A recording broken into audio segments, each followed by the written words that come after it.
Shalom, shalom, shalom, shalom, shalom. Que le Seigneur vous bénisse. Connectez-vous, s'il vous plaît. Bon réveil matinal.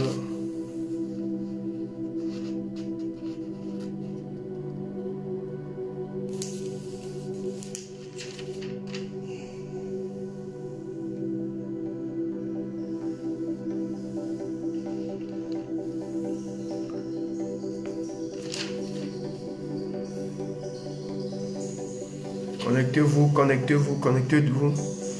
Alors, shalom à tous. Je sais qu'il se fait encore tard. Mais nous dévançons l'aurore parce que nous sommes des hommes de vision. Nous dévançons l'aurore. Nous saluons toutes les personnes qui se connectent. Que la grâce de Dieu soit sur vous.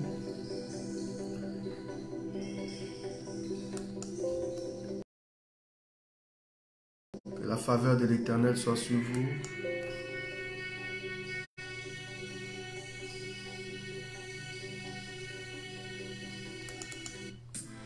Que sa fidélité vous inonde ce matin.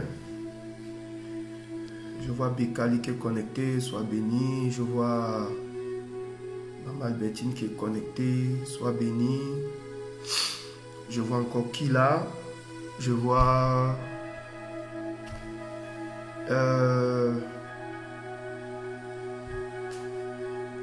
Léa qui est connectée, soit béni. Que la grâce de Dieu soit sur vous. Que sa faveur vous remplisse ce matin.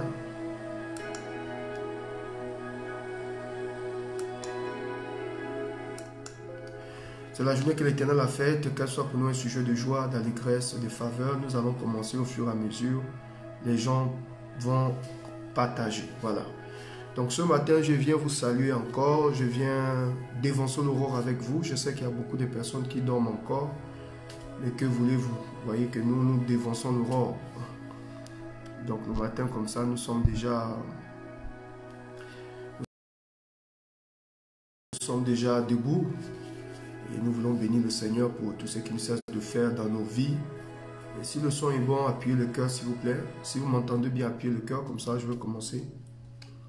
Est-ce que le son est bien? Est-ce que le son est bon? Si le son est bon, appuyez le cœur pour que je commence s'il vous plaît.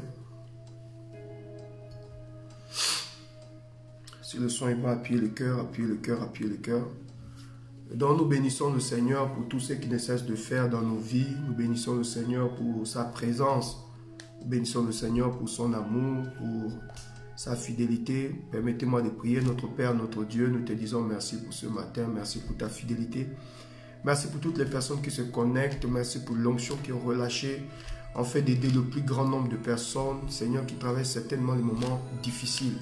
Agis comme un volcan ce matin et débarrasse-nous de toutes ces tragédies, débarrasse-nous de toutes ces horreurs, débarrasse-nous de toutes ces attaques afin que nos vies soient complètement restaurées. Que toute la gloire te revienne au nom de Jésus. Tout le monde dit Amen. Alors je vais saluer Reine Esther, je vais saluer Kelly, je vais saluer Papi, je vais saluer Eyon, je vais saluer Cécilie et Céliane. Voilà, j'arrive à prononcer ton nom, Céliane. Je vais saluer également Albertine, je vais saluer toutes les personnes connectées. Que la grâce et la faveur de l'Éternel vous remplissent ce matin. C'est la journée que l'Éternel a faite et que cette journée soit une journée de bonnes nouvelles, une journée de faveur, une journée d'élévation, une journée d'accomplissement. Ce matin, je me suis réveillé avec une pensée pour vous. Si Dieu me fait la grâce de parler sur quelques personnes, je vais donner certaines paroles prophétiques. Et je voulais commencer avec une parole d'exhortation ce matin. Vous savez que le matin, on ne crie pas trop parce que l'esprit vient de se réveiller et les gens ont besoin d'écouter le message calmement. Et donc ce matin, je me suis réveillé avec ce texte. La Bible dit, la foi vient de ce que l'on entend et ce que l'on entend vient de la parole de Christ. Et je voulais vous exhorter sur ce texte. La Bible dit, la foi vient. C'est comme si la foi est quelque part. Et la Bible nous dit que cette foi elle est cachée en Dieu.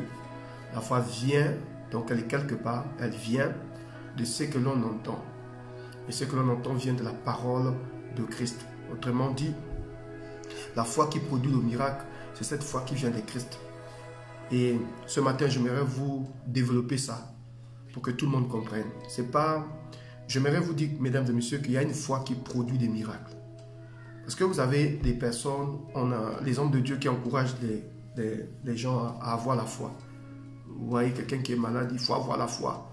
Et la personne te dit, mais j'ai la foi, pourquoi je ne suis pas guéri? En fait, dans cette affaire de foi-là, il y a une foi qui produit le miracle. Et en quelques minutes, je vais vous donner un réma, une révélation dans cette affaire de foi. Il y a une foi qui produit des miracles. J'aimerais que tu puisses l'écrire. Dis avec moi, il y a une foi qui produit des miracles. Il y a une foi qui produit des miracles. Je l'ai expérimenté, je sais de quoi je parle. Il y a une foi qui produit le miracle. Il y a une foi qui produit la puissance. Et quand vous ne comprenez pas ça, vous allez essayer d'aller dans tous les sens, vous allez prier, vous allez faire tout un désordre. Et c'est ce qui explique qu'il y a certaines personnes qui ont des résultats, il y a d'autres qui n'en ont pas, il y a d'autres qui ont des évidences. Il y a d'autres qui sont là, qui me regardent le prophète en où j'ai tellement prié, mais Dieu n'agit pas. J'ai tellement prié, il est silencieux. Quelqu'un a dit le silence de Dieu ne signifie pas son absence, non. Il peut être silencieux, mais il est là à côté de toi. David a dit, quand je marche dans la vallée de l'ombre de la mort, je ne crains aucun mal. La raison pour laquelle il y a une ombre dans la vallée, c'est parce qu'il y a une lumière qui projette l'ombre. Donc même dans la vallée, il est quand même là. Pour qu'il est là, à cause de la lumière. Voilà, il dit, quand je marche dans la vallée de l'ombre de la mort, il ne peut pas avoir une ombre s'il n'y a pas une lumière. Donc même dans nos moments les plus difficiles, il est là, il nous regarde. Maintenant, notre capacité à réaliser cette présence, c'est ce qui fait la différence. Ce matin, je vais vous donner une révélation sur la foi. Il y a une foi qui produit des miracles, les amis. Il y a une foi qui peut tout donner à un homme. Il y a une foi qui peut vous amener à posséder. C'est cette foi que Dieu m'a révélée. La Bible dit dans Hébreux chapitre 11, la foi est une forme, la foi est une ferme assurance de choses qu'on espère, une démonstration de celles qu'on ne voit pas. Une démonstration de celles qu'on ne voit pas. La foi est une ferme assurance de choses que l'on espère, une démonstration de celles qu'on ne voit pas. C'est-à-dire que vous espérez des choses, vous possédez des choses, vous obtenez des choses. Mais, vous voyez, la foi puissante, ce n'est pas celle qui agit en l'air. Si je peux m'exprimer ainsi, ce n'est pas celle que quelqu'un se lève et dit, j'ai la foi, je vais avoir une voiture, j'ai la foi, je vais construire ça, ça ne produit pas. La foi efficace, c'est une foi qui se produit à partir d'une sémence. La foi miraculeuse, c'est une foi qui se développe, qui se manifeste à partir d'une sémence. C'est ce qui explique la Bible, dit la foi vient de ce que l'on entend. Ce que l'on entend, c'est la sémence. Cette sémence, c'est quoi? C'est la parole. Donc la foi qui produit le miracle, j'aimerais que tu l'écrives, c'est cette foi qui vient au travers de la parole de Christ, sinon de la révélation de la parole de Christ. Donc, ce n'est pas tout le monde qui peut produire. C'est ça qui explique que les gens essaient de prier, vous faites les choses, ça ne produit pas, ça ne marche pas. Parce qu'au fait, vous priez sur quelle base? La foi qui produit, se manifeste, oui, la foi qui produit les miracles, produit à partir de la révélation de Christ, à partir de la sémence de Christ. Donc vous pouvez avoir une convoitise, vous convoitez une voiture, dit j'aurai cette voiture la semaine prochaine. Et puis paf, la semaine passe, vous n'avez pas ce véhicule. Est-ce que vous avez mal prié? Est-ce que vous n'avez pas un Dieu? Non. Mais vous avez prié sur la base du néant en fait. La foi qui produit s'appuie sur la révélation de Christ. La foi qui produit s'appuie sur la parole de Christ. La foi vient, attention, de ce que l'on entend. Et ce que l'on entend vient de la parole de Christ. Donc tu vois, la foi qui produit, c'est celle qui sort de Christ. Et comment Dieu fait pour produire le miracle? Un jour, je priais pour un paralytique. Oh, si je vous dis que je croyais, si je vous dis que je savais qu'il devait marcher sur un mensonge. À Port-Gentil, je priais pour les malades. Et puis, il y avait un paralytique en face de moi. Et j'excivais, on dit comment? Exciver le paralytique. Je cherchais à me détourner du paralytique. Et puis, je me suis détourné du paralytique. Et je commençais à prier pour des personnes qui avaient des problèmes de ventre, des problèmes de mal de tête, des gens qui avaient... Mais le paralytique était en face de moi. Et le paralytique là, il parlait tellement, il crie encore, prophète, vous ne me voyez pas. J'ai dit, mais le paralytique, il est normal. Tu ne vois pas que je suis en train de t'esquiver. Et puis bizarrement, je ne sais pas trop ce qui s'est passé. Un de mes collaborateurs est parti prendre le paralytique. Papa, il y a un paralytique là. Je dis, oh, l'enfant là, c'est un piège ou quoi? Moi-même, je suis en train de fuir le paralytique. Et puis, je sentais que le paralytique avait la foi. Et bizarrement, l'Esprit de Dieu m'a dit, arrache les béquilles. Prends seulement les béquilles. J'ai entendu dans mon esprit, prends les béquilles. Je ne sais pas ce qui s'est passé, mais j'ai entendu, quand j'ai arraché les béquilles au paralytique, au moment où il tanguait pour chercher à marcher, paf, il a commencé à marcher. Le paralytique pleurait, moi-même aussi j'ai pleuré. Vous avez déjà vu des biens comme ça, où le paralytique pleure parce qu'il est guéri, il bénit le Seigneur. L'homme de Dieu pleure parce qu'il est incrédule, parce qu'il n'a pas cru. C'est même pas que je n'ai pas cru. Mais je ne savais pas, je n'étais pas convaincu que en prenant la béquille de ce paralytique, il va marcher. Et ça a bouleversé, excusez-moi, je bloque d'abord un sorcier. Ça a bouleversé ma manière de prier. Ça a bouleversé ma foi. Je vous enseigne ce que moi, ce que j'ai expérimenté. Ça a bouleversé ma compréhension dans le miracle. Et Seigneur, merci. Et depuis ce jour, j'ai compris que Dieu est capable de faire tout. Donc la foi qui produit, c'est celle qui vient de Christ. Par exemple, vous avez un problème de papier, vous avez un problème de dette. Ça, je vais être pragmatique avec vous. Vous avez un problème de dette. Vous êtes assise chez vous parce que vous avez des dettes. Permettez-moi déjà de vous dire que Dieu est capable de régler vos dettes même en 24 heures. Oh non. Dieu est capable de régler même vos dettes en 24 heures. Peut-être que tu ne crois pas. Vous savez, un homme a dit, ce n'est pas parce que vous n'avez pas encore expérimenté le miracle dans votre vie que le miracle n'existe pas. Voilà. Même si vous n'avez pas encore expérimenté un miracle dans votre vie, mais le miracle existe. Et puis, vous avez un problème de dette, vous êtes là, vous ne savez pas par où commencer. Je vous montre comment la foi fonctionne. La foi qui produit le miracle, hein. Vous ne savez pas par où commencer. Et puis, paf. Le Saint-Esprit, l'Esprit de vérité, souffle à votre esprit, communique une inspiration, une pensée, une ouverture. Suivez-moi très bien. La foi qui produit commence à partir d'une inspiration de l'Esprit. C'est-à-dire, vous êtes là, et le Saint-Esprit dit, bon, ok, pour ta dette, je veux que tu puisses déposer ton dossier quelque part. Je veux plus que tu sens quelque chose qui te pousse à déposer un dossier. Tu sens quelque chose qui te pousse. Parfois, il va te dire, écoute, appelle un tel. Et avant même que tu n'appelles la personne, l'Esprit de Dieu transporte ton esprit. Oh, comment vous expliquer ça? Parce que quand je parle de transporter, il y a des gens qui ne vont pas comprendre. L'apôtre Paul a dit, je fus ravi en esprit. Attendez, je bloque quelqu'un. L'Esprit de Dieu peut t'amener même à vivre la vibration même de la chose. C'est-à-dire, il transporte ton esprit. En esprit, tu peux déjà visualiser la personne. Est-ce qu'il va accepter? Il y a des personnes, hein, vous avez votre numéro de téléphone, vous essayez de contacter certaines personnes. En regardant juste le numéro, vous pouvez déjà voir les humeurs de la personne. Ça, c'est une autre dimension. Vous ne pouvez pas comprendre, hein, mais c'est une autre dimension. Là, je suis en train de nous enseigner une dimension, la dimension de la productivité. de la production. La foi qui produit, c'est spirituel. C'est pas, Seigneur, donne-moi et puis ça ne se passe pas comme ça. Il y a des personnes, tu regardes ton téléphone, tu dis, bon, je vais appeler, j'ai des amis, j'ai des frères dans le monde, qui peut m'aider là? Vous regardez le téléphone. En tombant sur le numéro d'une personne, vous pouvez déjà voir même comment il va vous répondre. Vous pouvez même, vous n'avez même pas la force de faire, de composer le numéro, parce que vous savez qu'elle va dire non. Ça, c'est une dimension de foi. C'est-à-dire que vous sentez des vibrations, vous sentez des choses avant même de passer l'appel. L'Esprit de Dieu vous amène même, parfois même, il vous donne même déjà la réponse de la personne. Et quand vous êtes, si vous ne croyez pas à ce que l'Esprit dit, si vous ne croyez pas à l'inspiration que Dieu dépose dans vos cœurs, vous allez quand même appeler. Et c'est après l'appel que vous allez rendre compte que mais finalement l'Esprit de Dieu avait raison. Il ne devait même pas. Il y a même des gens où vous cherchez à appeler la personne, l'Esprit te dit, il ne va pas décrocher.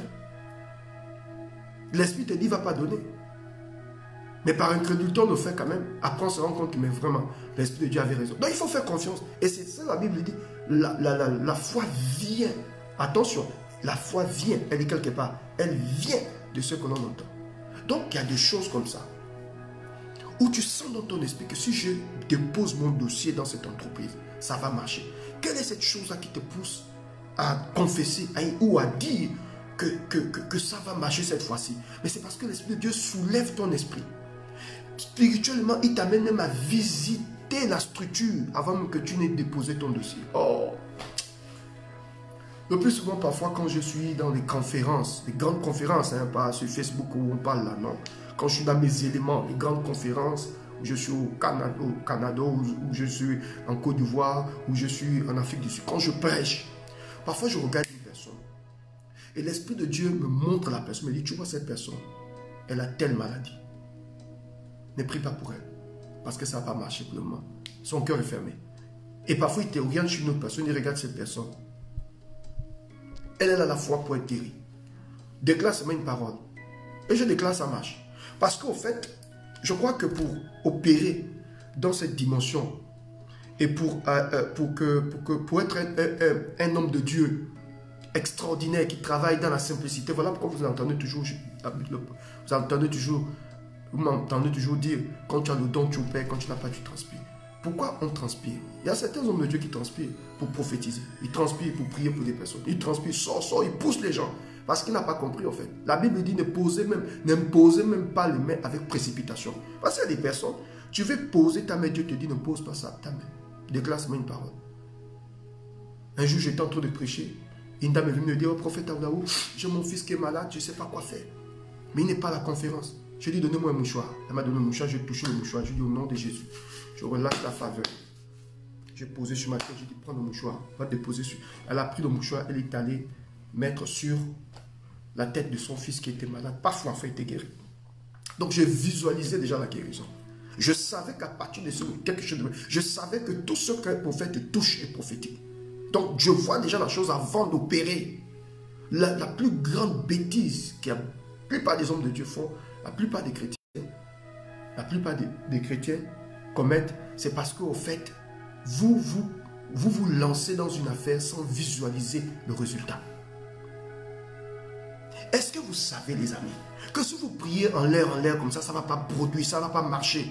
Vous devez être capable déjà de voir la bénédiction avant de fléchir les genoux. Vous devez être capable déjà de percevoir la grâce avant. Vous devez déjà être capable de sentir le langage, les vibrations de la chose avant même de mettre sur pied votre entreprise. Vous savez forcément que ça va marcher parce que Dieu transporte votre esprit. Il vous montre les choses en esprit.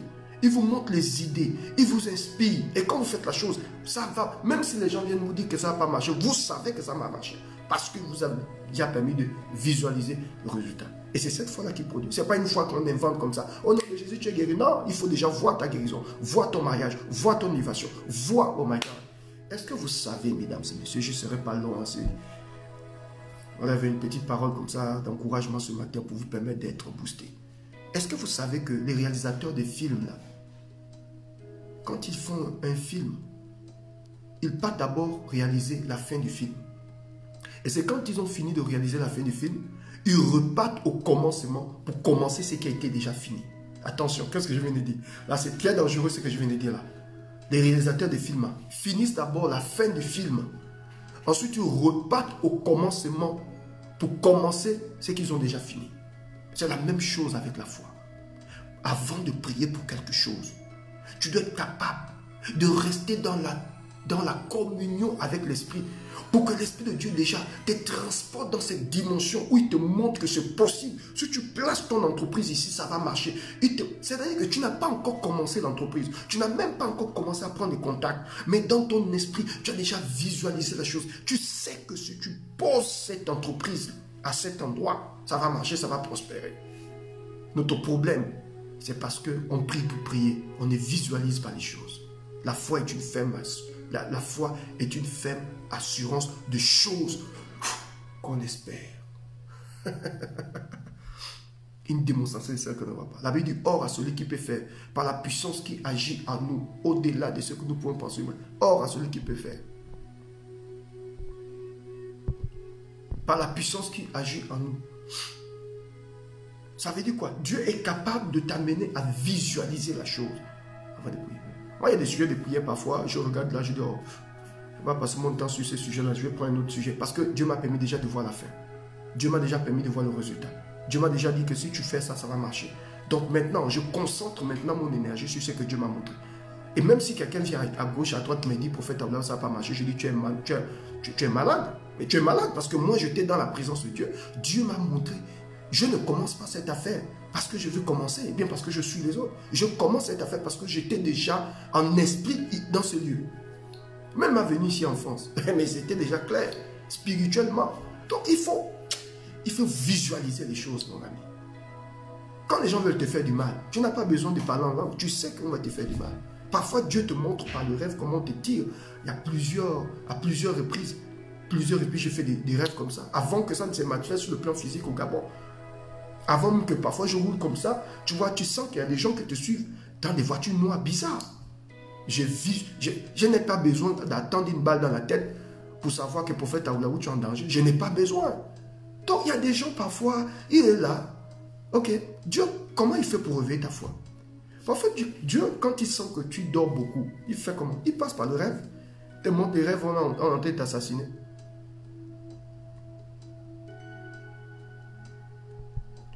Bloqué. Il te montre des rêves où on veut t'assassiner.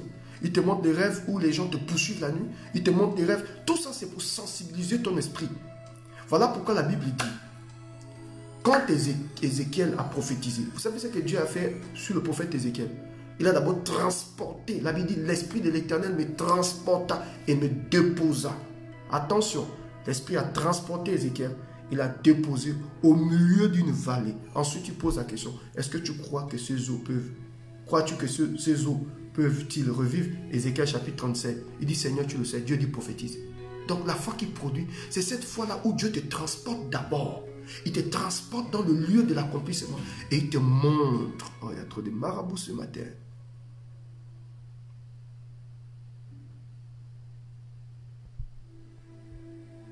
Bloqué.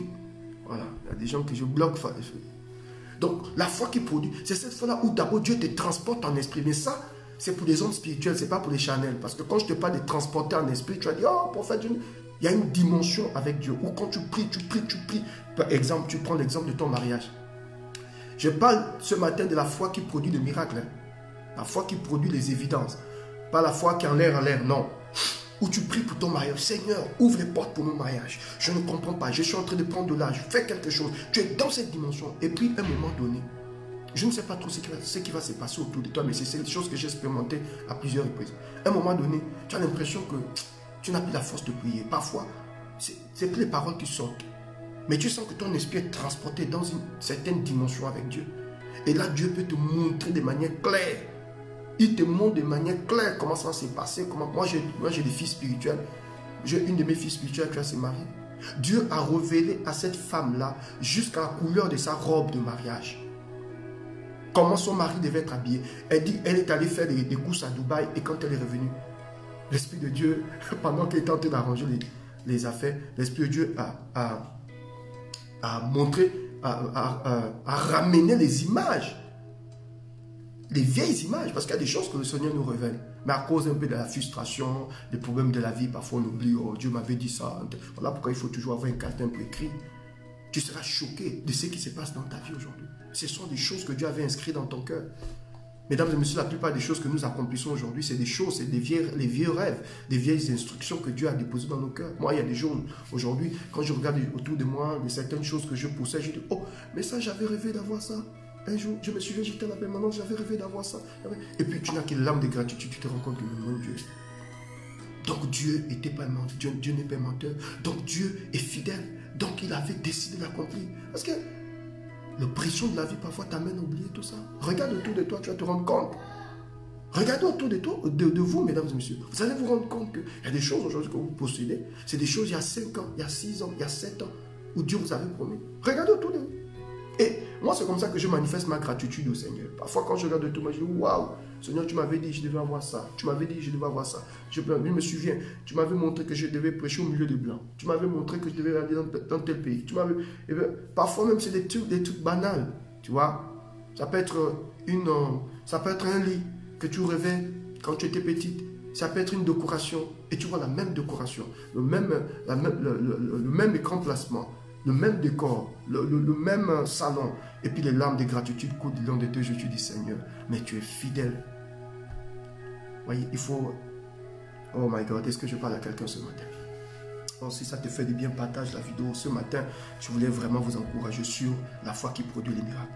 Et tous les hommes de Dieu ne vous ont pas dit la vérité. Moi, je vous dis la vérité. Vous voulez produire la foi qui produit le miracle, c'est cette foi-là où, avant même que tu ne puisses faire le projet, avant que tu ne puisses même prier, Dieu te transporte, te montre, il te dit, tu vois, c'est possible. Si tu appelles cette personne, elle va te donner temps. Et maintenant, toi, tu reviens maintenant dans le commencement pour dire, Seigneur, c'est que tu m'as montré en esprit, tu m'as montré, tu m'as inspiré. Et je sens dans mon esprit que si j'appelle cette personne, il va me donner temps. Alors je prie maintenant, viens avec moi, dévance-moi, envoie tes anges devant moi. Quand je ouvre ma bouche, Seigneur, que cette chose que tu m'as montrée dans l'esprit, c'est manifeste. C'est voilà la foi qui produit. Ce n'est pas vos foi là, vous vous levez le matin. Maintenant, je déclare le mariage. Ce n'est pas ça. La foi qui produit, c'est une foi où, avant même que tu ne pries, avant même que tu n'aies déposé un projet, avant même que tu n'aies élaboré un projet, l'Esprit de Dieu te transporte en esprit et te montre si c'est possible ou pas. Voilà pourquoi il y a beaucoup de gens comme ça qui ont échoué parce qu'ils se sont dit, j'ai la foi. Mais depuis que tu as la foi, ça ne marche pas. J'ai la foi, mais depuis que tu pries, ça ne marche pas. Cette foi-là ne produit pas. Voilà pourquoi la Bible dit, l'Esprit de Dieu transporta Ézéchiel. Il transporte Ézéchiel. Il dépose Ézéchiel au milieu d'une vallée des ossements desséchés. Je réalisais cette vidéo très tôt le matin parce que je voulais... C'est pour les gens qui dévancent l'aurore. Parce que le plus souvent, quand on fait à 9h, 10h là, il y a beaucoup de gens qui profitent. Ça, c'est la vidéo des gens qui dévancent l'aurore. Vous êtes réveillés ce matin, c'est pour vous cette parole. Dit l'Esprit de Dieu me transportant et me déposant au milieu d'une vallée remplie de ossements desséchés.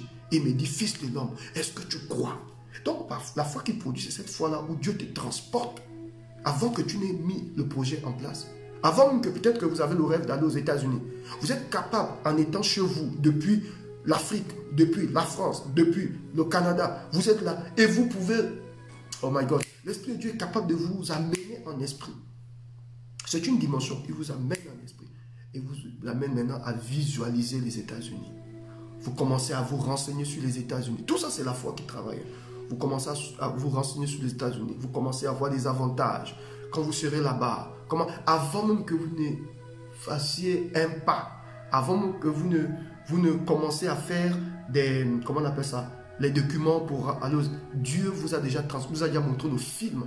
Tout ça se passe dans votre esprit. C'est ce qui explique que quand un homme de foi, tu ne peux pas dire un homme de foi, c'est que ça ne peut pas marcher.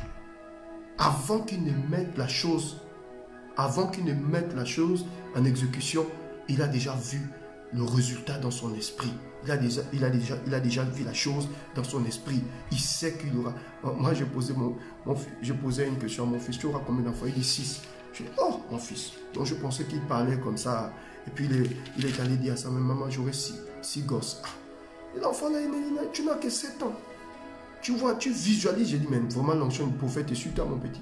Si à 7 ans déjà, tu as déjà calculé le nombre de tes enfants, mon petit, et tu vas te marier avec une noire et une blanche. Il dit une blanche. J'ai dit, elle sera comment? Il dit, elle aura les longs cheveux. Le petit a décrit sa femme. Il a décrit même le nombre de ses gosses. Vous pensez que la vie, là, on rêve. Voilà un enfant de 7 ans. Il dit à son père qu'il aura 6 gosses. Il dit, mon petit, mais tu vas me dépasser. Moi, je n'ai même pas 6 gosses. Il dit, j'aurai 6. Donc, capacité de visualiser. Capacité de percevoir. Donc, la foi véritable et la foi qui produit n'agit pas sans la vision. Retenez ce que je vous dis là. N'oubliez jamais ça. Une foi qui produit agit avec la vision. Vous ne pouvez pas prier efficacement pour quelque chose que vous n'avez pas vu dans votre esprit. Quand je parle de visualiser, je parle de voir dans votre esprit, voir que c'est possible, voir que si j'achète ce terrain, je peux bâtir un immeuble à 2 niveaux, je peux bâtir une maison à 2 niveaux, je peux faire des studios en forme... Vous avez déjà le film. Et donc, quand vous achetez le terrain, vous n'avez plus besoin de la foi. Vous avez besoin de la foi pour l'inspiration, mais vous n'avez pas besoin de la foi pour l'accomplissement. Parce que cette chose que Dieu te montre là, se manifestera. Voici pourquoi la Bible dit pour réveiller la foi d'Abraham. Qu'est-ce que Dieu dit à Abraham? Il dit lève les yeux et regarde. Aussi longtemps que tu vas regarder, aussi longtemps que ta vision est aussi vrai que ta vision est développée, je te donnerai ta dimension. Tu mangeras à la dimension de ta vision, à la dimension de ta perception. Tu ne vois rien, tu ne manges pas. Il est question de ça. Tu ne vois rien, c'est de ce qu'il s'agit, mon frère. Sur cette terre des vivants, tu regardes un homme, tu le vois comme un néant, tu vois comme cet homme comme étant une malédiction. Tu ne vas jamais manger la meilleure production du monsieur. Et je me suis même rendu compte que même le mariage, tout est une affaire de vision. Même la foi, c'est une affaire de vision. Même les choix du conjoint, là, c'est une affaire de vision. Nous nous marions en fonction de la vision. Quelqu'un m'a posé la question un jour, me dit, prophète, j'ai tellement de personnes qui courent après moi. Lequel je dois choisir? Je dis celui qui correspond à ta vision. Point. Le choix du conjoint, c'est juste la vision. Tu connais ton corps, tu connais tes faiblesses, tu connais les choses que tu caches, tu vois, tes complexes. Un homme qui est capable de t'accepter, qui est capable de t'accepter avec tes complexes, ça c'est l'homme de ta vie. Tu n'as plus besoin de chercher, prier, Seigneur, donne-moi, non. Un homme, tu es convaincu parce que les femmes, on le sait. Vous le savez, monsieur, tu le sais. Tu connais que tu as des complexes, tu as tes trucs, tu vois, voilà. Il y a des gens qui n'aiment pas leur corps, il y a d'autres qui n'aiment pas les ventres, il y a d'autres qui n'aiment pas les seins, il y a d'autres... Voilà, un homme qui te dit qu'il t'aime malgré ça, et le gars manifeste cet amour. Mais ça, c'est l'homme de ta vie, tu cherches encore qui? Un milliardaire. Mais le milliardaire, là, il va passer son temps à te mépriser. Passer son temps sorti dehors, rester là-bas des mois, des toits. Il n'y a pas la vie de couple, tu deviens comme une esclave. Quand il est là, tu as le mari. Quand il n'est pas là, ben, tu te... Voilà. Tu vois, tu n'as pas, en fait, tu n'as pas un foyer. Donc, le choix du conjoint, il est simple. N'amenons pas les gens dans les prières. Oui, prie pour être fortifié. Mais le choix du conjoint dépend de la vision. Ne l'oublie jamais. Le choix de ton conjoint. Il ne faut pas amener les gens dans les titres bizarres parce qu'on veut vendre des livres. Il faut dire la vérité aux gens. Tout est une question de vision. Tu ne peux pas prier pour quelque chose que tu n'as pas visualisé dans ton esprit. Tu ne peux pas te déplacer de ton pays pour aller dans un autre pays si tu n'as pas visualisé la chose, si tu n'as pas eu une vision claire par rapport à là où tu vas. Attention, quand Abraham a quitté sa patrie, il a quitté la maison de son père, il avait entendu quelque chose. Et je vous ai dit tout à l'heure que la foi qui produit vient de la parole de Christ.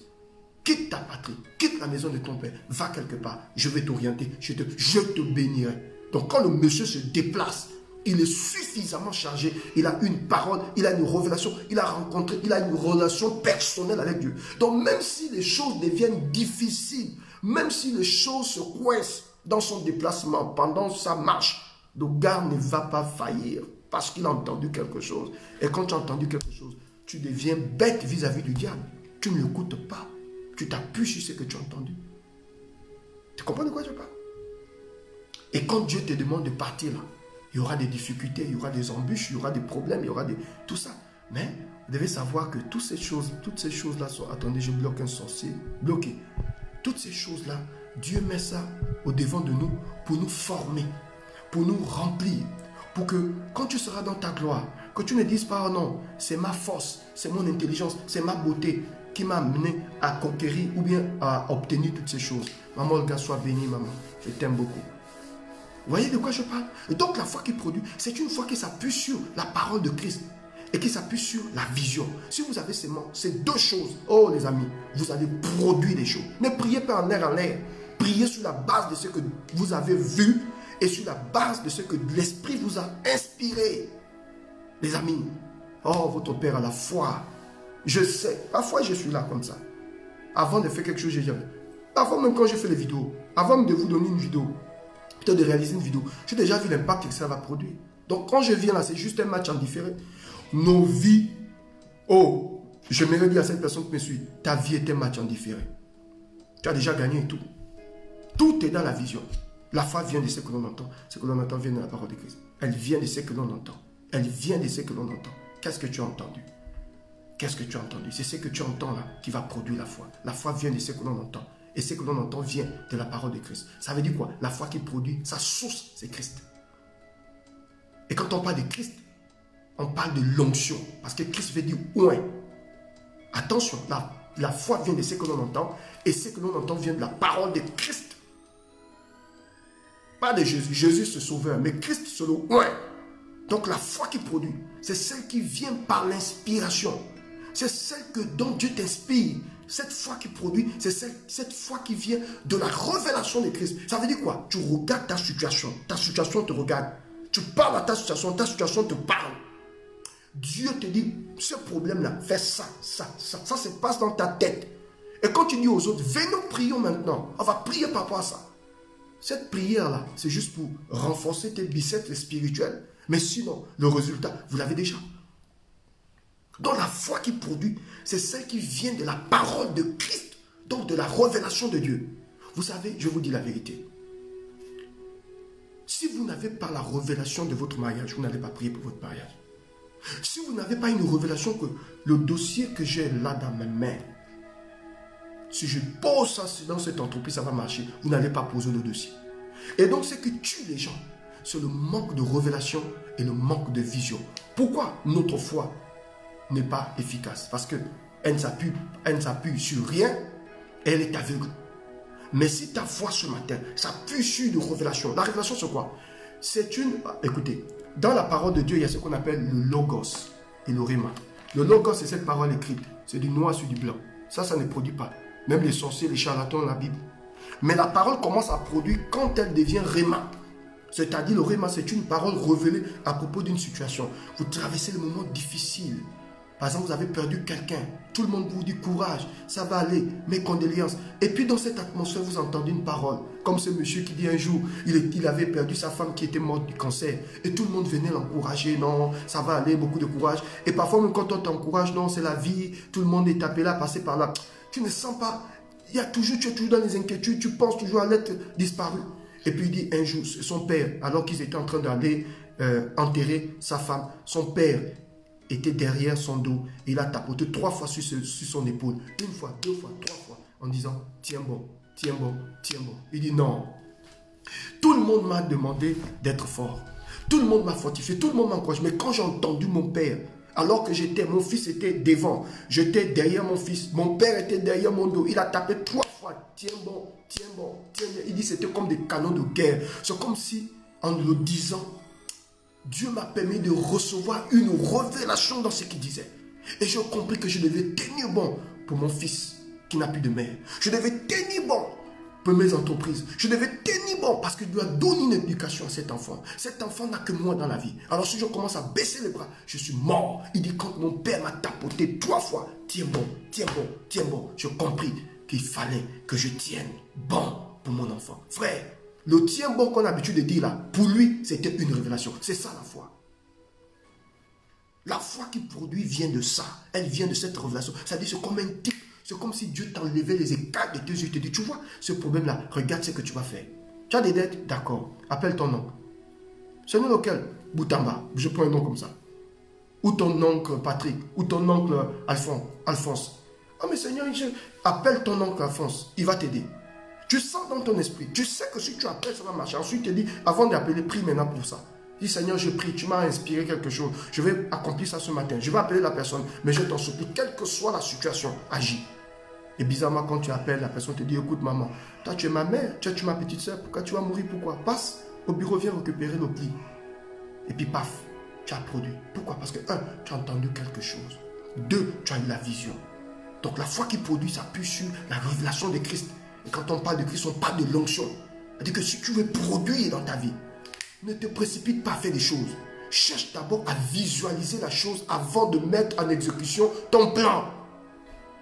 Et c'est ce qui fait en sorte qu'on échoue. Tu veux te marier, mais tu ne connais même pas Tu ne visualises même pas ta robe. Il y a des gens là, le prophète, je suis célibataire, je veux me marier. Tu veux te marier avec quel type d'homme? Il sera comment? Le mariage va se passer où? Tu seras habillé comment? Quelle est ta couleur préférée? Tu n'as pas visualisé, puis tu viens devant Dieu. Seigneur, je vais me marier. Seigneur, ouvre les portes sur quoi? Sur quelle base? Quel genre de porte? Parce qu'il y a plusieurs portes. Est-ce que c'est la porte du mariage? Est-ce que c'est la porte des finances? Est-ce que c'est la porte de l'élévation? Est-ce que c'est... Quel type de porte? Visualise ton miracle. L'Esprit de Dieu me transporta, Ézéchiel 37, me déposa au milieu d'une vallée, remplie des ossements desséchés. Il me dit, fils de l'homme, crois-tu que ces eaux peuvent revivre? Et qu'est-ce qu'Ézéchiel dit? Il dit, Seigneur, tu le sais. Dieu dit, non, ce n'est pas à moi de le savoir. Prophétise. Ça veut dire que tu ne peux pas commencer à prier, à prophétiser, à déclarer, à chasser les esprits de blocage tant que tu n'as pas visualisé ce que tu veux. C'est quand Dieu t'a montré la couleur de ton mari, ce que tu dois posséder dans ta vie. Alors, on prie maintenant en fonction de ce que Dieu nous a révélé. Donc, il y a des gens qui exercent la foi. Et puis, il y a l'échec. Après, la personne se plaint, prophète. Et pourtant, je prie. Et pourtant, je prie. Et pourtant, je prie. Et pourtant, je prie. Ça ne marche pas. Mais parce que tu n'as pas visualisé la chose. Et parfois, nous prions même. Nous ne croyons même pas à notre prière. C'est ce qui explique que quand vous priez, vous êtes en train de... Parfois, vous priez, vous dormez. Quelqu'un qui a un projet, mais tu ne peux pas dormir quand tu pries.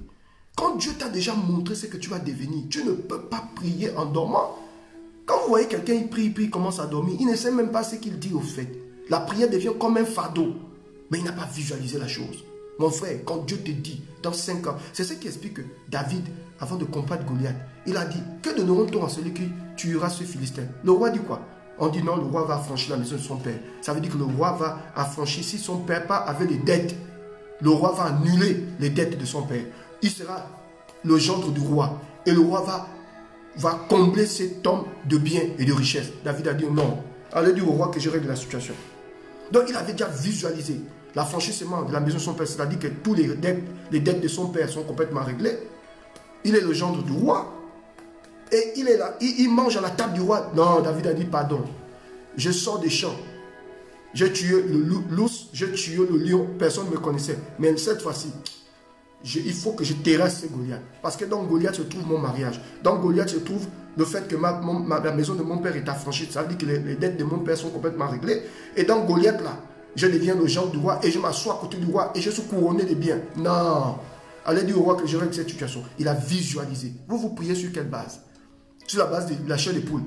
Bien sur la base de la prédication de l'homme de Dieu? Non. Priez sur la base de la révélation que Dieu vous a donnée, que Dieu a déposée dans votre esprit. Quand je parle de révélation, je parle d'inspiration. Donc cherchez l'inspiration. Qu'est-ce que tu me montres, Seigneur? Je veux obtenir cette chose, mais comment faire? Et Dieu va te donner une inspiration. Et une fois que Dieu te donne ça, oh mon frère, quand tu te lèves là, tu deviens très dangereux pour Satan. Personne ne peut te... Tout le monde peut se lever contre toi. Tu vas réussir. Parce que ta foi n'est pas basée sur la chair des poules, sur les frissons. Elle n'est pas basée sur les choses en l'air artificielles. Cette foi est basée sur la révélation que tu as reçue d'abord, sur le plan personnel. Quand tu regardes ton mari, tu dis, cet homme-là, il va m'amener quelque part. Aidez-moi, cet homme-là va m'amener quelque part. Quand je regarde à cet homme, je sais qu'il va m'amener quelque part. Quelqu'un dit amen. Maman, grâce. C'est mon fils qui est en train de cogner là. Oh, quand lui il commence comme ça, personne ne peut l'arrêter, il n'y a que sa mère. Il me dit, monsieur là, viens d'abord ici, je ne t'ai pas vu depuis le matin. Grâce, pardon, s'il te plaît, aide-moi. Tu sais... Gloire au Seigneur. Revenons à notre message. Mon fils là, quand c'est vrai, il faut qu'il voie mon visage. Donc la foi qu'il produit, c'est cette foi-là où Dieu te connecte à la chose que tu veux. Il te montre spirituellement. Donc ne me viens plus me dire ici, papa, j'ai la foi. Non, non, non, non, non, non, non, non, non, non. La foi véritable s'appuie sur la parole de Christ. Et la foi véritable s'appuie sur la vision. Et la vision voit au-delà de la majorité. Ce que ton père ne voit pas, ce que ta mère ne peut voir, ce que ton frère ne peut voir, tu visualises. C'est comme quelqu'un qui veut se marier. Tu as déjà visualisé ton mariage. Tu as déjà vu ce que tu vas faire. Tu sais déjà comment tu vas décorer. Tu connais les couleurs. Mon frère, personne ne peut venir te dire, oh non, ici on va mettre du bleu. Non, non, non, non, non, c'est pas ce que j'ai vu dans mon esprit. C'est comme ça la foi, hein. Les femmes, là, écoutez ce que je vous dis. C'est pas ce que je dis dans mon esprit. Et ça, c'est plus facile. La dépression, tu sors de la dépression. ok, la tentation satanique, tu sors de tout ça. L'oppression satanique, tu sors. Tu n'es plus déprimé. Tu sais, c'est la même chose quand tu organises un événement, que ce soit le mariage, que ce soit une fête. Vous savez comment vous allez, les couleurs que vous allez mettre, le couleur des nappes, de table, tout, comment la mariée sera habillée, comment le marié sera habillé. Il va mettre quoi? Un col, une cravate rouge. Même le marié, vous comprenez? Ce n'est pas le jour de son mariage qu'il cherche à savoir, il cherche à connaître la couleur de sa veste. Non, avant même la mairie, avant même qu'il ne se marie, il a déjà sa veste. Il connaît la couleur. Il a visualisé les couleurs. Et dans les mariages, il y a les couleurs. Est-ce que c'est du jaune, bleu? Est-ce que c'est du bleu, blanc? Est-ce que vous connaissez? Vous avez visualisé la chose. Vous savez même comment. La salle même de la fête, tout est réglé. Vous comprenez de quoi je parle? Les dragées là, tout ça c'est déjà clair, c'est réglé là. Quelqu'un comprend de quoi je parle? C'est la même chose avec la foi. Vous ne pouvez pas dire, prier pour quelque chose que vous n'avez pas vu dans votre esprit. La foi qui produit s'appuie sur la parole de Christ et sur la vision de Christ. Si Dieu t'a révélé clairement ce que tu vas devenir, aucun homme sur cette terre des vivants ne pourra te dire le contraire. Aucune femme, que cet homme soit le président de la République ou pas, personne ne peut enlever la vision que Dieu a déposée dans ton monde. C'est ça qui explique que Moïse, ou plutôt Abraham, était tellement rempli de la vision que quand il a eu le problème avec Lot, il a dit à Lot, le pays est devant toi et devant nous. Toi, tu es mon neveu, je ne peux pas avoir les problèmes avec toi. Si tu vas à gauche, j'irai à droite. Si tu vas à droite, j'irai à gauche. Vous savez pourquoi? Mais il n'était pas bête. Qu'il partait à gauche ou à droite, lui ne marchait pas en fonction du territoire. Il ne marchait pas en fonction de la terre. Il marchait en fonction de la parole que Dieu avait inscrite dans son cœur et de la vision que Dieu avait montrée à Abraham. Lève les yeux et regarde. Il dit, le ciel, je te donne, ta postérité sera plus nombreuse que les étoiles du ciel. Ensuite, il regarde en bas. Ta postérité aussi sera plus nombreuse que la terre. Donc, que son neveu aille à gauche ou à droite. La postérité de la femme, plutôt d'Abraham, devait être plus nombreux que le sable de la mer. Et sa postérité devait aussi plus être puissante. Donc il avait deux dimensions, deux postérités. Il avait des enfants qui devaient se manifester dans les étoiles et qui devaient se manifester sur la terre. Des étoiles et la terre. Donc la terre était remplie. Abraham avait cette vision de la terre. Il avait la vision des étoiles et la vision de la terre. Donc il n'avait plus peur de dire à son neveu, tu prends à gauche, tu prends à droite. Puisque Dieu avait dit, ta postérité sera plus nombreuse que le sable de la terre. Donc quel que soit l'endroit où le petit part, c'est chez Abraham. La vision te met au-dessus de tout. La vision te met au-dessus du Congo, ça. Ça te met au-dessus des accusations. Ça te met au-dessus de la paresse, de la pression, de la persécution. Parce que vous avez vu quelque chose dans votre esprit. Mesdames et messieurs, c'est ce secret que je viens vous partager. Quand les réalisateurs de films commencent à créer leurs films, ils ne pas d'abord finir la fin. Ensuite, ils commencent le commencement pour achever ce qu'ils ont déjà fini. C'est la même chose avec Dieu. Ne prie pas pour quelque chose que tu n'as pas vu dans ton esprit. Il y a des sujets de prière qu'il ne faut même plus faire. Oh Seigneur, donne-moi un jet privé. Pour mettre ça où? C'est même pas une prière qui doit sortir de ta bouche. Dieu va te donner un jet privé. Tu n'as pas encore construit une maison. Tu n'as pas encore acheté. Comme j'ai un pasteur comme ça au Gabon, à chaque fois qu'il priait, Seigneur, il dit, je ne mourrai pas sans avoir eu. Je ne vais pas mourir sans acheter mon jet privé. Dieu doit me donner un jet privé. Tout ça, c'est parce qu'il a regardé David au lieu de Pau. Il a regardé les hommes de Dieu qui ont des jets privés et il a convoitise. Il dit à Dieu, donne-moi un jet privé. Dieu s'en fout. Il n'a même pas besoin de te donner un jet privé pour moi. Tu n'as pas construit des maisons. Tu n'as pas construit, tu n'es pas le chef des entreprises. Ces gars qui ont des jets privés, c'est des patrons d'entreprise. C'est-à-dire qu'ils ne sont pas seulement là pour prêcher. C'est maintenant, c'est cette dimension dans laquelle je suis en train de rentrer. Pas seulement pour prêcher. Il faut développer les entreprises, il faut créer des structures. Là, je suis en train de mettre en place une fondation pour aider les gens dans le monde.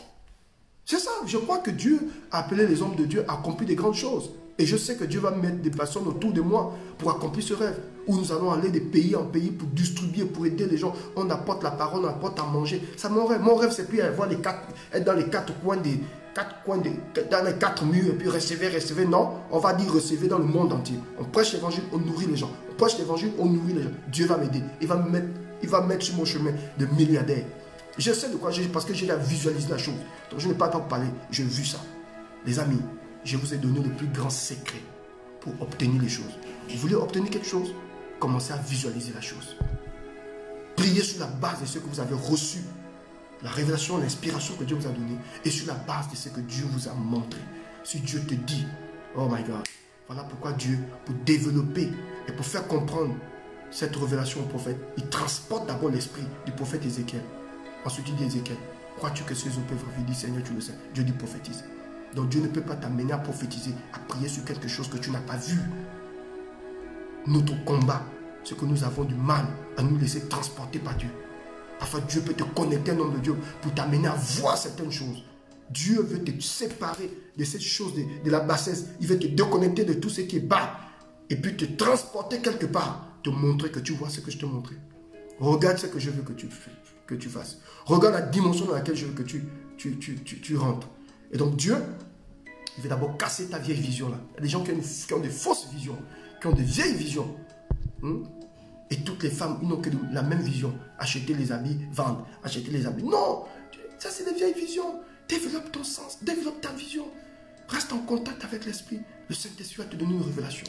Pour sortir des moments les plus difficiles de ta vie, tu as besoin de rester un peu calme avec le Saint-Esprit. Et laisser le Saint-Esprit t'inspirer, souffler dans ton esprit. Et tu vois, au fur et à mesure qu'il va parler, il va te donner une idée, une stratégie, une orientation. Et vous allez prier maintenant sur la base de ce que Dieu vous a montré. Vous allez voir le résultat. Ne priez pas en l'air, en l'air, en l'air.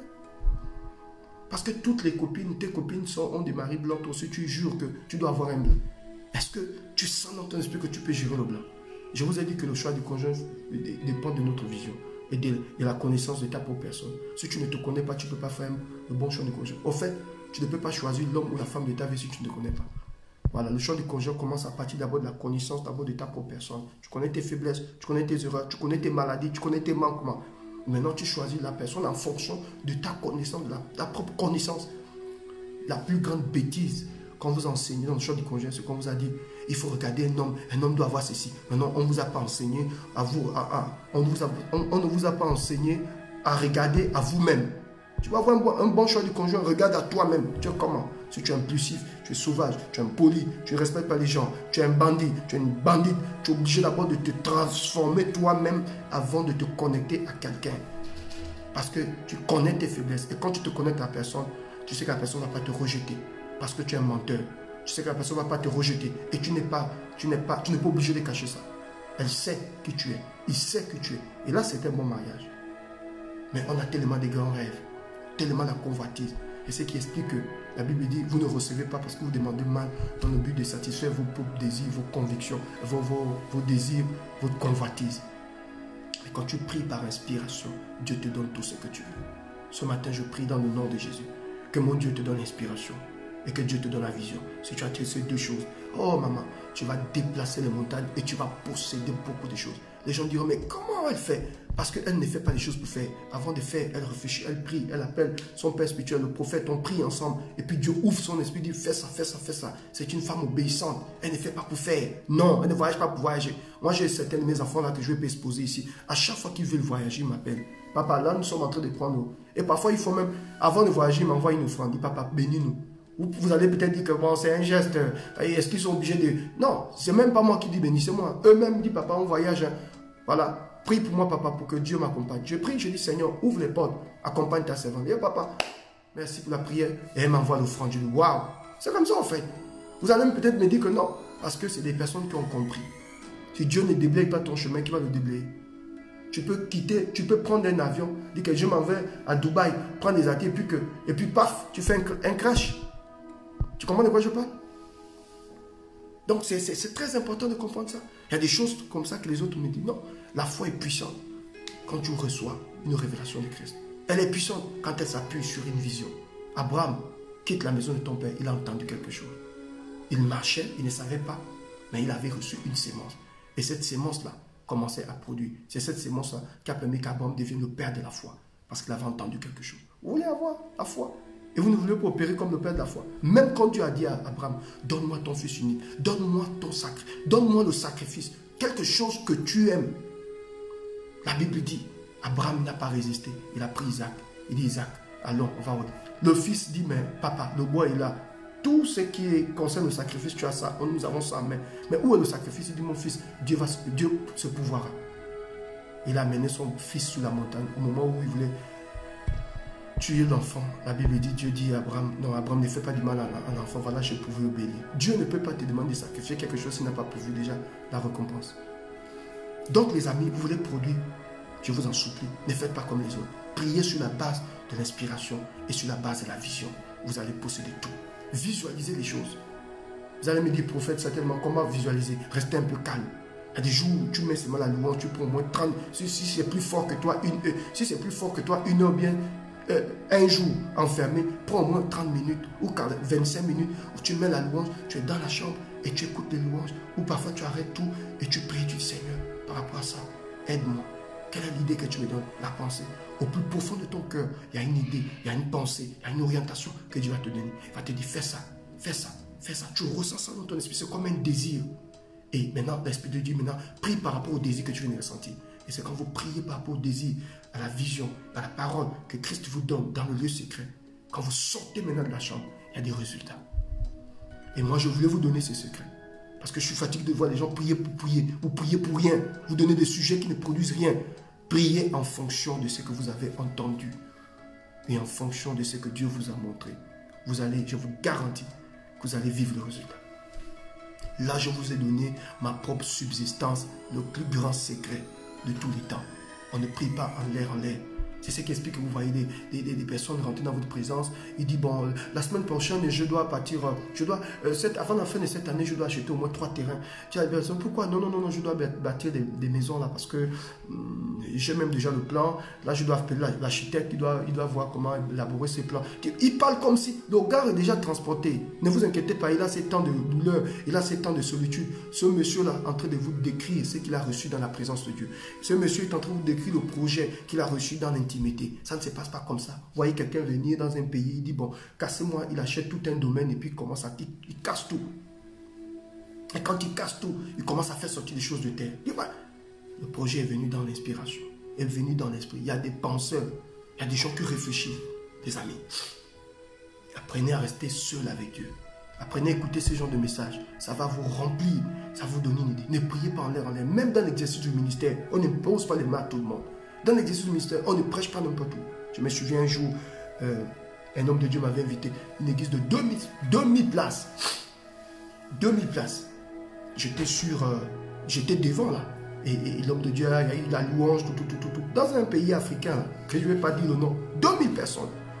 Au moment où l'homme de Dieu voulait m'introduire, au moment où il voulait me présenter au peuple pour que je prêche, les amis, Dieu ouvre mes yeux. Je vois quelque chose comme un serpent sur son estrade.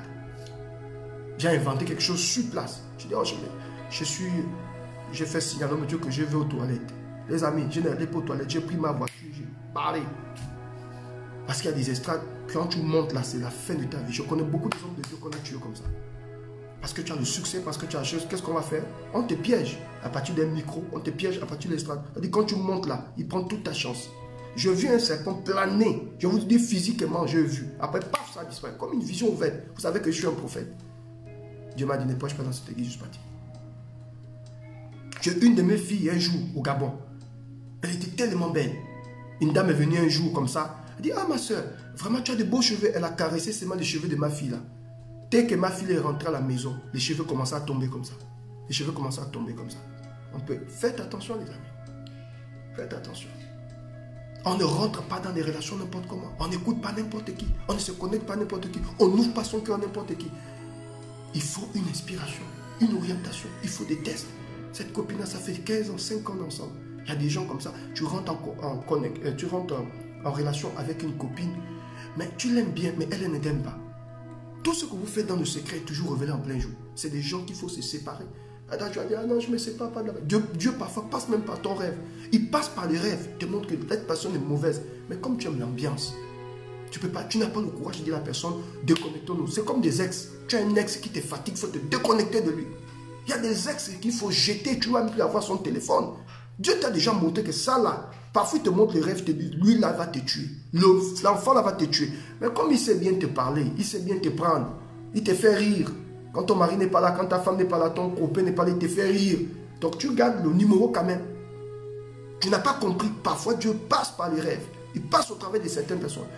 Même par ton esprit, il y a des jours, tu ne veux même pas parler avec lui. Tu ne veux pas parler, tu ne veux même pas qu'il t'appelle. Mais quand tu traverses un moment difficile, il suffit que tu te discutes avec ta femme ou ton mari. Allez, paf! Tu rappelles la personne. Et tu étouffes la voix du Saint-Esprit. C'est ce qui explique aujourd'hui. nous sommes aujourd'hui, c'est que nous sommes parce qu'on n'a pas écouté la voix de Dieu. La foi vient de ce que l'on entend. Il y a des gens, quand Dieu te dit quelque chose dans le secret, que tu connais bien, parfois Dieu peut passer par des mamans. Dieu peut passer par papa. Il peut passer par maman. Il peut passer par un homme de Dieu. Ta mère te dit, c'est pas toi de cette copine. Oh maman, tu ne comprends pas, tu n'es pas dans le way, tu n'es pas dans le style. Maman n'est pas dans le style. Hein. Écoute-moi bien. La faiblesse de ton père est un enseignement pour ton futur. Les conseils de ta mère est un enseignement pour ton futur. Quand elle te donne un conseil, c'est parce qu'elle-même, elle a traversé cette vallée. Elle a traversé cette vallée de la mort. Donc, elle peut te dire, ma fille, je te garantis, ce que tu fais là, moi-même, comme elle ne peut pas te dire qu'elle a fait les mêmes choses. Donc, elle parle en parabole. Jésus lui-même, à un moment donné, parlait en parabole. Il faut apprendre à écouter. Vous marchez avec quelqu'un, tout ce que vous faites dans le secret, les gens qui sont autour de vous sont informés de ça. Mais réfléchissez, qui apporte la nouvelle? Qui est l'intrus dans ça? C'est qui à quand au milieu de nous? Mais c'est la personne qui mange avec toi. Et je vous dis la vérité, à un moment donné, je me suis rendu compte que même au niveau pastoral, on n'avait plus... Au niveau, vous voyez tous les pasteurs que vous voyez là, il y a la compétition. Et ça, je vais dire à tous mes enfants, je vous en supplie, si vous aimez le prophète, n'écoutez pas les gens. Même si on vous dit que le prophète est ceci, je préfère que vous-même, vous venez pleurer avec moi que de rejeter l'homme de Dieu. Parce qu'on vit dans un milieu d'hypocrisie et de méchanceté. Je ne vais pas dire ici que ça n'existe pas. Ce que je sais de vous dire, c'est que faites attention. On vit dans un milieu de méchanceté. J'ai un pasteur ici qui entend peut-être avec une soeur. Ça s'est mal passé. Et la soeur en question m'appelle. Oh, homme de Dieu, j'ai l'habitude de vous suivre. Et je me rends compte que vous êtes différent. Donc elle commence à m'élever. Vous êtes différent. Et cet homme de Dieu, voilà, commence à bousiller l'homme de Dieu. La seule chose que je dis à la soeur, c'est ton frère. Si j'ai la possibilité d'arranger, j'arrange. On n'a pas parlé dans tous les sens qui a raison, qui a tort. Et vous n'êtes même pas obligé de m'élever parce que je ne suis qu'un homme. Le jour où je te déçois, tu fais comment? Est-ce que tu peux m'envoyer la photo du frère, du pasteur en question? Quand il m'envoie la photo du pasteur, Seigneur, c'est un pasteur que je connais très bien. J'ai appelé le pasteur, je dis, papa, qu'est-ce qui t'arrive? Qu'est-ce qui t'arrive? Il dit quoi, papa? Il veut nier. J'ai envoyé tout. Il dit, oh, homme de Dieu. Je dis, maintenant, on va arranger ça. J'ai appelé la soeur, j'ai appelé le pasteur. On a arrangé. Dès qu'on a fini d'arranger, la soeur a rappelé le pasteur pour dire vraiment merci. On a arrangé la situation. C'était des choses horribles. Hein? Le pasteur me rappelait, dit, homme de Dieu, j'ai envie de te donner même une offrande. J'ai envie de te donner une offrande. Oh, si c'était quelqu'un d'autre. Si c'était quelqu'un d'autre. Si c'était quelqu'un d'autre. Il m'aurait détruit, prophète. Il devait être où? Si c'était quelqu'un d'autre. Mon nom devait être sali si c'était quelqu'un d'autre. Si c'était quelqu'un, homme de Dieu, je tremble. Est-ce que je peux te donner une offrande? J'ai dit, j'ai fait ça par amour. Il dit, non, papa. Papa, tu as un cœur. Oui. Et c'est là où tu comprends qu'au fait, ça n'a rien à voir avec le fait d'être homme de Dieu. Non, ton frère peut avoir des faiblesses, mais ton cœur est comment? Il y a des gens qui n'attendent que tu trébuches pour foncer. Ils n'attendent que tu trébuches pour venir dire aux gens. Donc, au fait, la personne voulait ta chute depuis longtemps. Elle respirait ta chute. Donc, elle attend juste un truc. Ça, c'est le cœur de Satan. Les amis, il ne faut pas avoir ce genre de cœur. Dieu m'a dit, la chose qui va t'élever, mon fils, c'est ton cœur. Tu peux. Et c'est ce qui fait en sorte que David était l'enfant apprécié de Dieu. Pas parce qu'il était saint, mais le cœur de David. Il a eu l'occasion de tuer Saül. Seigneur Jésus, Dieu livre entre tes mains ton ennemi. David avait l'occasion. La Bible dit, David même il a approché Saül pendant qu'il dormait. Il a coupé le pan de sa robe. Il dit, Saül, je n'ai aucun problème avec toi. Si je voulais t'éliminer, si je voulais te détruire, je t'aurais fini. Il dit, regarde, le bout de ton habit est dans mes mains. Et c'est quand Dieu a vu ça, Dieu a dit à David, quel que soit ce que tu es, je vais te donner la royauté et tu vas prendre la place. C'est ça qui explique que la Bible dit. Quand Saül se réveille, il dit, David, mon fils, je te demande pardon, je péché contre Dieu. Et je comprends maintenant, aujourd'hui, que tu vas régner sur Israël. Voilà un enfant qui n'a pas le sang royal, qui n'est pas de la lignée royale, mais qui est devenu roi à cause de son cœur. Mon frère, la vie là, le plus grand fétiche sur le cœur. Quand tu as un mauvais cœur, ça te rattrape. Le fétiche ne peut pas attraper quelqu'un qui a un bon cœur. Je défie quiconque. Vous savez combien de personnes ont fétiché sur moi? Moi, j'ai même des hommes de Dieu qui ont fétiché sur moi. C'est pas le buzz. Parfois, tu vous arrivez à l'église comme ça. Il y a des gens qui ont fétiché dans mon église. C'est-à-dire, ils sont passés toute la nuit en fétichant sur mon église pour que les gens partent de l'église. J'avais tellement d'ennemis. Jusqu'à aujourd'hui, j'ai beaucoup d'ennemis. Vous pensez que la vie est facile? Vous pensez que la vie est facile? Voilà pourquoi, les amis, vous devez affectionner cette petite douce voix du Saint-Esprit. Quand Dieu te dit, l'ami là, débarrasse-toi. La copine là, débat. Mais comme vous aimez le show. Moi, aujourd'hui, j'ai vu comme un esclave. Hein. Non, je vous garantis que j'ai vu comme un esclave. Pourtant, je suis jeune. Hein. Je n'ai même pas 40 ans. Mais j'ai l'impression maintenant que j'ai un papa. Je suis un monsieur de 80 ans. Parce que le niveau de sagesse. Je ne suis que chez moi. Tu ne me verras pas. Je suis à Lyon. Je suis là-bas. Vous cherchez quoi? Vous cherchez quoi? Je n'ai pas besoin de ça. Parce que mon ami, quand Dieu veut transformer ta vie, il te met dans une caverne. Il te casse totalement. Et quand il te sort là, le monde entier est béni. Je crois qu'à un moment donné, il faut se séparer de certaines personnes. Et à un moment donné, au milieu pastoral, il y avait trop d'hypocrisie. Tu as un frère, collègue, pasteur, il parle avec toi. Vous essayez un peu de rire sur un autre frère. Dès que vous avez fini de parler, la minute qui suit, le frère, non. La minute qui suit, il appelle le frère. Il dit, frère, voilà, j'étais avec le prophète, on n'a pas de toi, mais voilà ce qu'il dit sur toi. Il ne dit même pas que non, il était en train un peu de rire, un peu de détendre par rapport au frère. Mais le frère aussi, c'est que... Non, mais il va montrer là-bas que non, que tu es mauvais. Et tu vois bizarrement, le frère t'appelle, oh non, homme de Dieu, moi je n'accepte pas ça, comment tu peux parler de moi? J'ai dit, mais qui t'a pas dit ça? Oh, tel est venu. Mais est-ce que lui t'a dit ce qu'il m'a dit? Parce qu'il t'a rapporté ce que moi je dis. Mais est-ce qu'il t'a dit ce que lui m'a dit te concernant? C'est de ce qu'il s'agit. Quand quelqu'un parle mal d'une autre personne, réfléchis 3 fois, 4 fois. De la même manière qu'il est en train de dénigrer ton frère, il va te dénigrer un jour. Je vais finir avec ça. Vous savez, à un moment donné, il faut faire attention, les amis. Je vais vous révéler un secret. Je vais vous révéler un grand secret. Noé, la Bible dit, Noé avait bu le vin et il était bourré. Mais vous savez ce qui est bien avec Noé?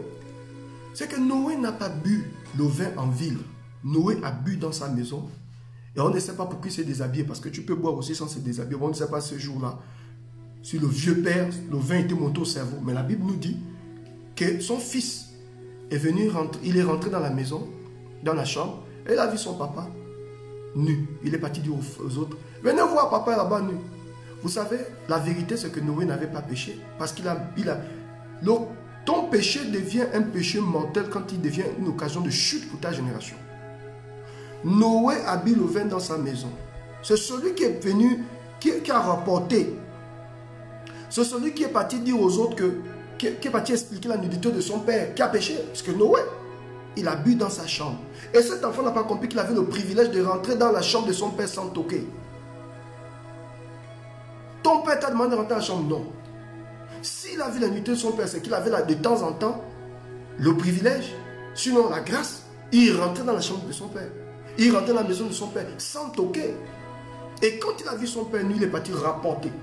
C'est le gars qui est parti rapporter là, qui a été maudit. Parce que la Bible dit, quand le père se réveillait, parce que un père se réveille toujours, le père a fait quoi? Il a maudit et Dieu a confirmé la malédiction. Parce que le gars a bu le vin dans la chambre. Mais toi, tu as appris la chose. Il y a des gens comme ça. Ils regardent ta vie, ils rentrent dans ton intimité. Toutes tes bêtises là, les vilains, les péchés que tu te bats pour essayer de... Parce que chacun de nous là a des gros péchés. Hein? Et nous, l'apôtre Paul a dit, nous courons vers la perfection. Tu comprends de quoi je parle? Donc il y a des choses que tu transportes. Même l'homme de Dieu le plus saint combat sur quelque chose. L'apôtre Paul lui-même l'a dit, Seigneur, j'ai prié plusieurs fois que tu m'enlèves ce que tu as collé sur mon dos. Il y a toujours quelque chose que Dieu garde pour te chicoter, pour te ramener, pour que l'orgueil ne puisse pas prendre ton cœur.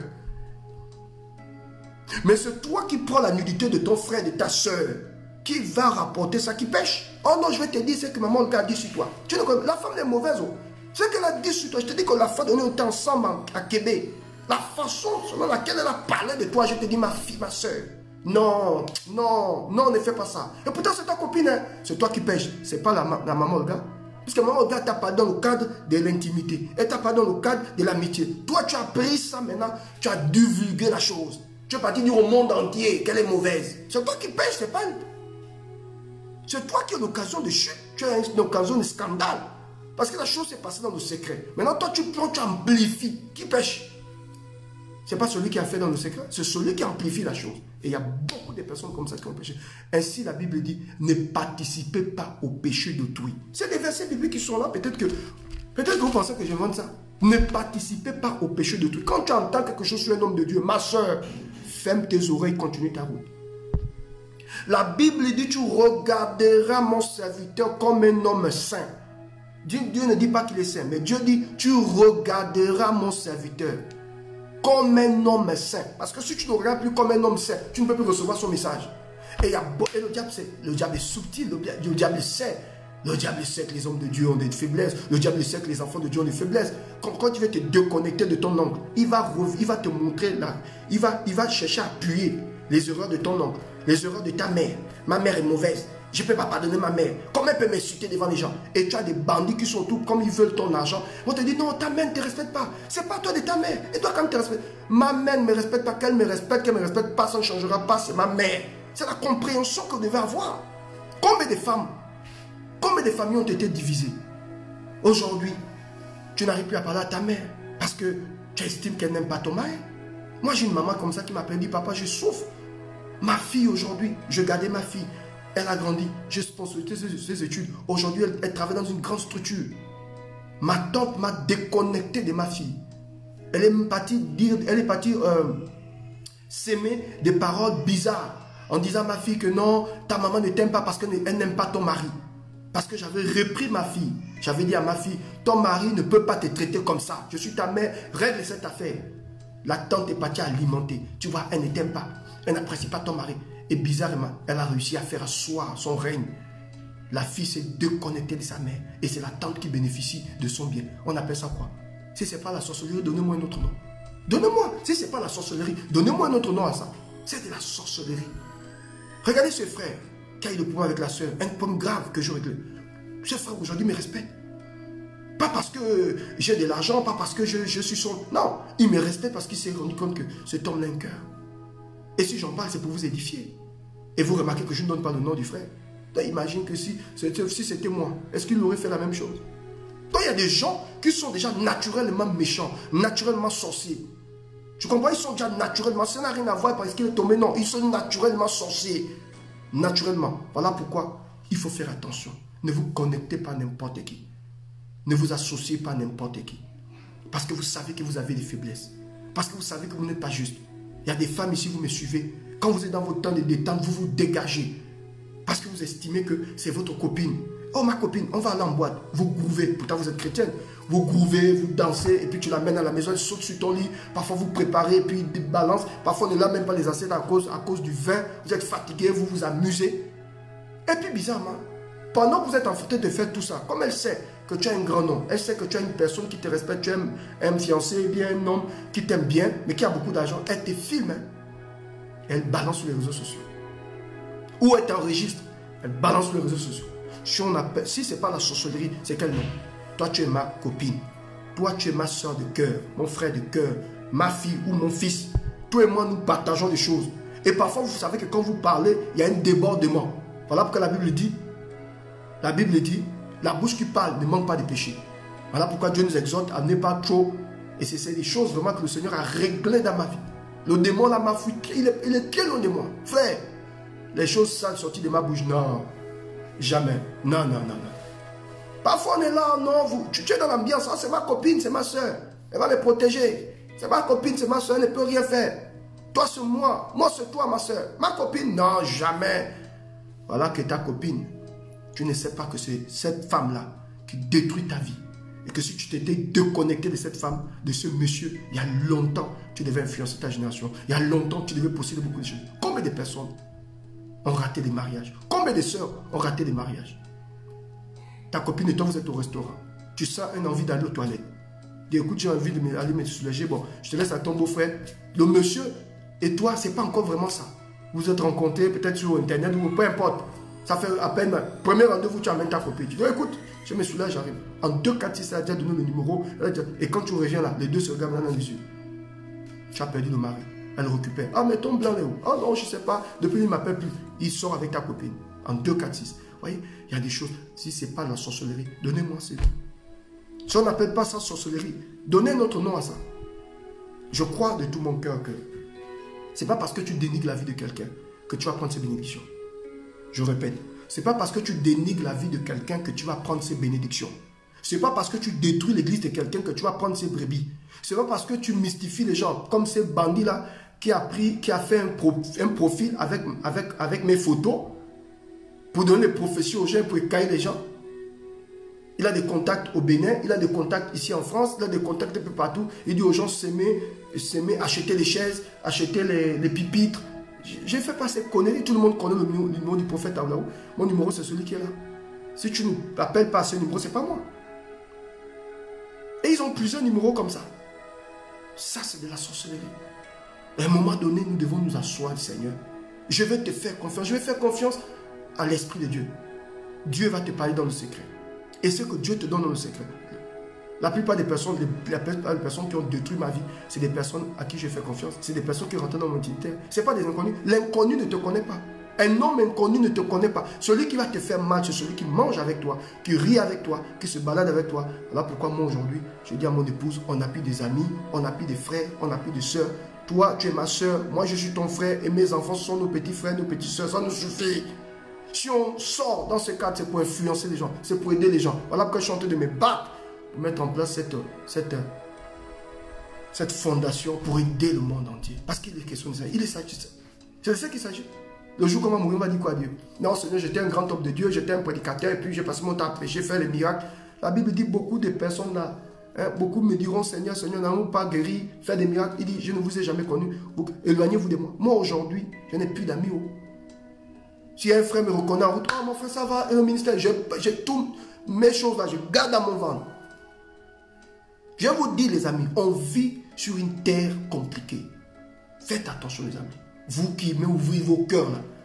Dès que quelqu'un rentre dans ta vie, tu commences à parler de ta vie. Dès que quelqu'un rentre dans ta vie, tu commences à parler de ton ministère. Dès que quelqu'un rentre dans ta vie, tu commences à parler de tes erreurs. Dès que quelqu'un, tu ne connais pas la personne. Et pire encore, les hommes de Dieu. Dès qu'une soeur vient dans l'église, elle a été fidèle une semaine. Parce que les femmes là, elles savent comment fonctionner maintenant. Même les frères. Il vient, il fonctionne à l'église. Il est fidèle pendant une semaine. Ensuite, il te fait l'offrande. Après l'offrande, là, il commence à rentrer dans ton intimité. Et puis toi, tu l'appelles maintenant ma fille. Et une fois ma fille, là, ça quitte maintenant de la fille, maintenant la moquerie. Ça va dans les bêtises. Après les bêtises, maintenant, ça va maintenant dans l'intimité. Après l'intimité, on s'ouvre maintenant totalement. Ah, où tu me vois là, je suis ceci, je suis cela. Et puis ta vie s'arrête là. Les amis, faites attention. Je suis en train de vous donner des petits conseils ce matin pour vous dire, si vous voulez opérer avec Dieu. Tout ça, vous n'avez même pas besoin des prophètes. Vous avez tout simplement besoin de laisser le cadre au Saint-Esprit. Et le Saint-Esprit vous savez que j'ai un groupe WhatsApp. Et dans ce groupe WhatsApp, j'ai déjà reçu plus de 1000 personnes qui veulent adhérer à ce groupe. Je n'ai pas introduit certaines personnes dans le groupe. On n'a même pas encore atteint 200 personnes. Parce que je choisis des personnes minutieusement. Quand je prends le nom de la personne, je prie, Seigneur, est-ce que tu me dis, est-ce que tu m'autorises? Dieu me dit non, cette personne est mauvaise. Ou bien l'autre là, il va venir pour toi. Moi, parce que j'avais déjà ouvert un premier groupe, mais il y a un frère qui draguait les soeurs dans ce groupe-là. Il a fallu que je ferme ce groupe. Donc là, maintenant, je prie, Seigneur, oriente-moi. Donc il n'y a pas avoir 1000 demandes, mais je choisis.